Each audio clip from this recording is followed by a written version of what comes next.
नमस्कार। आज फिर गैस्ट्रुलेशन का टॉपिक लेकर आपके सामने उपस्थित हैं। गैस्ट्रुलेशन, जैसा कि आपको स्पष्ट स्लाइड में दिखाई दे रहा है कि गैस्ट्रुलेशन क्या है। देखिए, गैस्ट्रुलेशन वास्तव में वो प्रक्रिया है जिसमें एक स्तरीय जो भ्रूण है वो द्विस्तरीय और त्रिस्तरीय भ्रूण में बदल जाता है। अब तक हमने पढ़ा ब्लास्टुलेशन में 2 जननिक स्तर बने थे। अब जो है 2 से ज़्यादा यानी एक और जननिक स्तर बन जाएगा, जिसके कारण जो भ्रूण है वो 3 जननिक स्तर वाला बन जाता है, जिसमें जो ऊपर वाला है एक्टोडर्म है, बीच में मेसोडर्म है और लास्ट में एंडोडर्म। जो भ्रूण है, जो ये जो जननिक स्तर बने, इनसे विभिन्न प्रकार के अंगों का निर्माण, ऊतकों का निर्माण, विभिन्न प्रकार के तंत्रों का निर्माण होना शुरू हो जाता है। ये निर्माण कैसे होता है? जब इन जननिक स्तरों में एक विशेष प्रकार की गतियां प्रारंभ होती है, जिन्हें हम मॉर्फोजेनेटिक एक्टिविटीज या मॉर्फोजेनेटिक मूवमेंट या संरचना विकास गतियां कहते हैं। इनके कारण जो है नए नए अंगों का निर्माण होता है। इस संपूर्ण प्रोसेस को हम गैस्ट्रुलेशन कहते हैं। गैस्ट्रुला का निर्माण, गैस्ट्रुला किसे कहेंगे? जिनमें 3 स्तर पाए जाते हैं, यानी ऐसा भ्रूण जिनमें 3 स्तर पाए जाते हैं और संरचना विकास की गतियां होती है, इसे हम गैस्ट्रुला कहेंगे। और इसके बनने के जो प्रोसेस है उसे हम गैस्ट्रुलेशन। लक्षण क्या है? यहाँ की आप इस स्लाइड में देख पा रहे हैं कि पहले तो कोरक खंड जो है वो पुनर्व्यवस्थित हो जाते हैं, यानी इस प्रकार से व्यवस्थित हो जाते हैं कि इन फ्यूचर, इन भविष्य में जो अंग का निर्माण होने वाला हो वो जो है बन जाए। दूसरा, विभाजन धीरे हो जाता है। धीरे इसलिए हो जाता है कि कोरक खंड जो है जितने विभाजित होकर बनने होते हैं बन जाते हैं। इसके बाद उनमें रीअरेंजमेंट होता है, पुनः व्यवस्थित होते हैं। तीसरा है वृद्धि नहीं होती। चौथा है उपापचय क्रिया परिवर्तित होती है, ऑक्सीजन की दर तीव्र हो जाती है। यानी उपापचय क्रिया इसलिए होती है क्योंकि इनमें मॉर्फोजेनेटिक एक्टिविटीज प्रारंभ होती है। मॉर्फोजेनेटिक एक्टिविटी के कारण जो कोरक खंड है वो एक जगह से दूसरी जगह पर मूवमेंट करते हैं। इसी मूवमेंट के कारण जो है भ्रूण में जो है निर्माणकारी गतियां होती है। अब है मॉर्फोजेनेटिक एक्टिविटीज। देखिए, गैस्ट्रुला में क्या होता है? जैसे ब्लास्टुला में हमने पढ़ा था कि 2 परत का निर्माण हो जाता है। एक परत जो है बाह्य परत होती है, एक आंतरिक परत होती है। अब जो है इन परतों से बहुत सारे अंगों का निर्माण होना है, ठीक है। इसका मतलब अब भ्रूण में संरचनात्मक परिवर्तन होना है। इस परिवर्तन को हम संरचना विकास गतियां कहते हैं। तो ये जो विकास की गतियां हैं, इनको हमने 2 प्रकारों में बांट दिया। पहला है एपिबॉयली और दूसरा एम्बॉयली। पहला है अध्यारोहण, दूसरा अंतरोहण। अध्यारोहण मतलब जो बाहर की तरफ हो, अंतरोहण अंदर की तरफ हो, ठीक है। एपिबॉली, एपिबॉली शब्द वास्तव में ग्रीक शब्द है जिसका मतलब होता है ट्विस्ट होना, थ्रोइंग होना, बाहर की तरफ आना, निकलना। इसमें कोरक खंड जो है वो बाहरी परत का निर्माण कर लेते हैं, जिसका नाम होता है एक्टोडर्म। बाह्य परत एक्टोडर्म होगी, क्योंकि ये जो एक्टोडर्म है इसमें कोरक खंड वास्तव में छोटे होते हैं, ठीक है। इसमें क्या होता है, कोशिकाएं जो है कोरक खंड जो है बाहर की तरफ निकलना प्रारंभ होते हैं और वृद्ध कोरक खंड के चारों ओर व्यवस्थित हो जाते हैं। और इसी वृद्ध कोरक लघु कोरक खंडों के बाहर की तरफ व्यवस्थित होने से एक बाह्य परत का निर्माण हो जाता है, जिसे हम एक्टोडर्म कहते हैं। इसी एक्टोडर्म के कारण एक छोटा सा पोर भी निर्मित होता है, जिसे हम ब्लास्टोपोर भी कहते हैं। केवल एक स्थान यहाँ बाकी रह जाता है, जिसे ब्लास्टोपोर कहते हैं। जैसे मेंढक के भ्रूण में इस प्रकार की गतियां पाई जाती है, देखी जाती है। एम्बोइली, इस प्रकार की गतियों में संभावित मीजोडर्म और एंडोडर्म का निर्माण होता है। इसमें क्या होता है, माइग्रेशन होता है, यानी कोरक खंड एक जगह से दूसरी जगह की तरफ मूवमेंट करते हैं, यानी अंदर मूवमेंट करते हैं, जिसके कारण मीजोडर्म एंडोडर्म का निर्माण होता है और उसके द्वारा विभिन्न अंगों का निर्माण होता है। अब ये एम्बोइली जो प्रोसेस है वो कई प्रकार का होता है।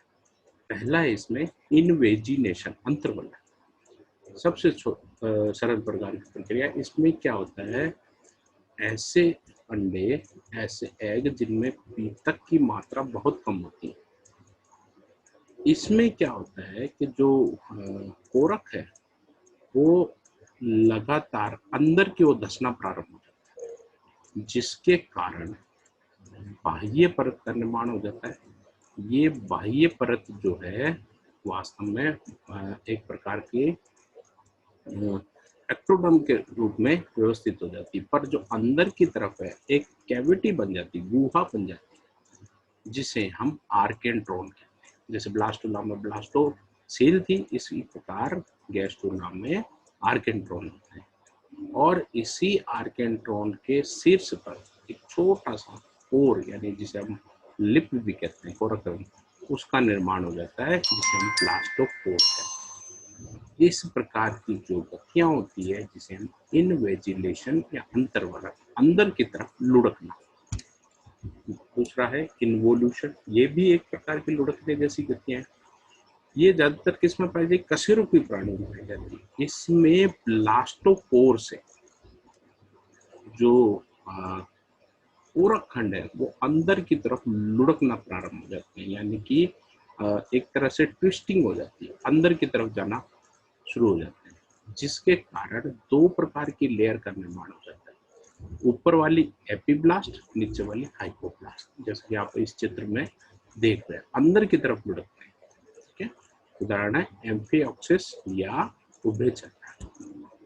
इनफिल्ट्रेशन, इस प्रकार की विधि जो है पक्षी और स्तनधारी में, इसमें क्या होता है, इसमें एक बड़ी अच्छी बात होती है कि इसमें ब्लास्टो जो सील है, यानी कि जो कैविटी है, उसके फर्श पर, यानी कि वो अंदर की तरफ छन के, एक तरह से छनने वाली गति होती है, जिसमें जो कोरक खंड है वो अंदर की तरफ गिरना प्रारंभ हो जाता है और गिरते हुए एक लेयर का निर्माण कर लेते हैं, जिसमें दो स्पष्ट लेयरिंग बन जाती है। ऊपर वाली जो है एपीब्लास्ट और नीचे वाली हाइपोब्लास्ट, जो आगे चलकर एक्टोडर्म मेसोडर्म का निर्माण करती है। इस प्रक्रिया को इनफिल्ट्रेशन। डिलेमिनेशन, इसमें क्या होता है, इस प्रकार की जो गतियां होती है, इसमें पहले से जो लेयरिंग बनी है, बाहर की जो लेयरिंग है वो फटना प्रारंभ हो जाती है, विस्तरण होना शुरू हो जाती है, जिसके कारण दो स्पष्ट लेयरिंग का निर्माण हो जाता है, जिसे हम एपीब्लास्ट और हाइपोब्लास्ट कहते हैं। बीच में एक कैविटी का निर्माण हो जाता है। इस प्रकार की गति में जो स्प्लिटिंग जिसे हम कहते हैं वो। फिर है कन्वर्जेंस, इसमें क्या होता है, देखिए इस प्रकार की गति में कोरक खंड जो होते हैं वो एक सीमित क्षेत्र में इकट्ठा होना शुरू हो जाते हैं, यानी एक जगह पर एकत्रित होकर एक रेखा के रूप में व्यवस्थित हो जाते हैं, जिसे प्रिमिटिव स्टिक भी कहते हैं। ये जो कोरक खंड है वो बाद में आगे चलकर मीजोडर्म का निर्माण करते हैं, एपीब्लास्ट और हाइपोब्लास्ट के मध्य में एकत्रित हो जाते हैं। इस प्रक्रिया को हम कन्वर्जेंस कहते हैं। इसमें आप स्पष्ट रूप से तीनों लेयरों को स्पष्ट रूप से देख पा सकते हैं।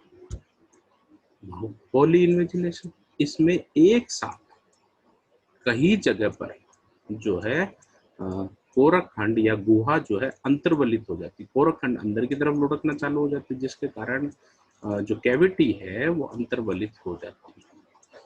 ये ज्यादातर प्रोटोथेरियन स्तनधारियों में पाई जाती है। जैसा कि आप डायग्राम में देख रहे हैं कि एक से ज्यादा, ये दो प्रकार की होती है, मल्टीपोलर, यूनिपोलर। मल्टीपोलर में अंडे के चारों तरफ से ये फोल्ड होना चालू, जबकि यूनिपोलर में केवल एक ही तरफ से ये फोल्ड होना चालू होती है। अब डाइवर्जन, डाइवर्जन में क्या होता है कि जो कोरक खंड है वो एक दूसरे से दूर जाना शुरू कर देते हैं, यानी कि एक दूसरे से अलग दिशा में जाना शुरू कर देते हैं, जिसके कारण स्पष्ट रूप से जो तीनों लेयर का निर्माण हो जाता है, एक्टोडर्म, मेसोडर्म एंड एंडोडर्म। जैसे कि आप डायग्राम में देख पा रहे हैं, डाइवर्जन शुरू हो जाता है। डाइवर्जन जैसा कि आपने कई जगह देखा होगा। एक्सटेंशन, इस विधि में जो है जैसे नोटोकॉर्ड है, मेसोडर्मल एरिया है, इस प्रकार की गतियां जो होती है, जिसके कारण एक जो है भ्रूण जो है एक तरफ से लंबा होना शुरू हो जाता है, यानी जो सेल्स है वो आगे की तरफ धक्के को एक्सटेंड कर लेती है, प्रसारित कर लेती है, जिसके कारण वो एक तरफ से लंबा हो जाता है। इस प्रकार की जो क्रिया होती है उसे हम एक्सटेंशन कहते हैं। अब महत्व क्या है, देखिए इतने हमने जो गतियां देखी, जिस जो गैस्ट्रुलेशन की जो प्रक्रिया देखी, इसमें वास्तव में महत्व क्या है। देखिए सबसे पहला महत्व है रासायनिक विभेदन होना शुरू हो जाता है। दूसरा है कि जो कोरक खंड है इन गतियों के कारण अलग अलग जगह पर जाकर एकत्रित होना शुरू हो जाते हैं, जिसके कारण उन संभावित अंगों का निर्माण होना होता है। तीसरी है विदलन लगभग समाप्त हो जाता है, मतलब खत्म हो जाता है। भ्रूण में वृद्धि न होकर उसके में संरचनात्मक परिवर्तन होना शुरू हो जाते हैं। दूसरा, इसमें प्रोटीन संश्लेषण, क्योंकि आगे चल के उसको प्रोटीन की आवश्यकता होती है, जिससे प्रोटीन संश्लेषण की प्रक्रिया प्रारंभ हो जाती है, मेटाबॉलिज्म बढ़ जाता है, ऑक्सीजन रेट बढ़ जाती है, 3 जनन स्तरों का निर्माण हो जाता है और एक अलग सी गुहा का निर्माण हो जाता है, जिसे हम आर्केड्रॉन कहते हैं।